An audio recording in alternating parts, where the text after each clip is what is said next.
Esse tipo de olhar não tem mistério, mas me tira do sério e molha de suor os pensamentos. Aqueles, você sabe, os mesmos que eu penso, e a censura não deixa rolar. Amiga de fé, diz ela que é, conheço de ouvir falar. Amiga de fé, de verdade, é um tipo de amizade que só leva a fé no imaginário popular. Pois é, o olhar da sua amiga me atingiu, igual um míssil de efeito nuclear. Se amiga de fé tem esse olhar, se amiga não fosse, nem sei mais o que pensar. Mas que eu pensei se vale a pena trocar a luz dos meus desejos passageiros pelas trevas da tristeza permanente que a tua ausência ia causar.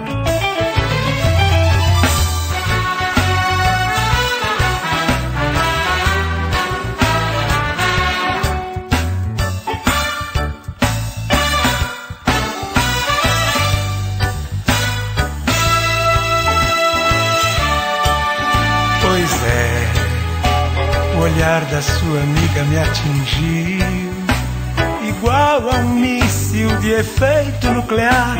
Se amiga de fé tem esse olhar, se amiga não fosse, nem sei mais o que pensar. Mas que eu pensei se vale a pena trocar a luz dos meus desejos passageiros pelas trevas da tristeza permanente que a tua ausência ia causar. Amiga de fé, diz ela que é, conheço de ouvir falar.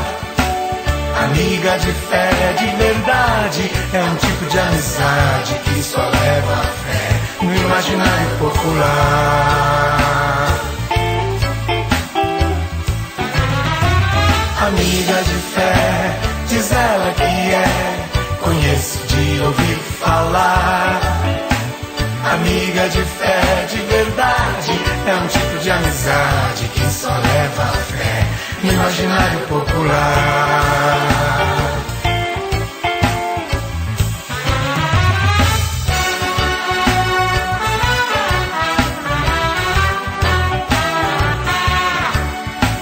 Amiga de fé, de verdade, é um tipo de amizade que só leva a fé no imaginário popular. Amiga de fé, diz ela que é,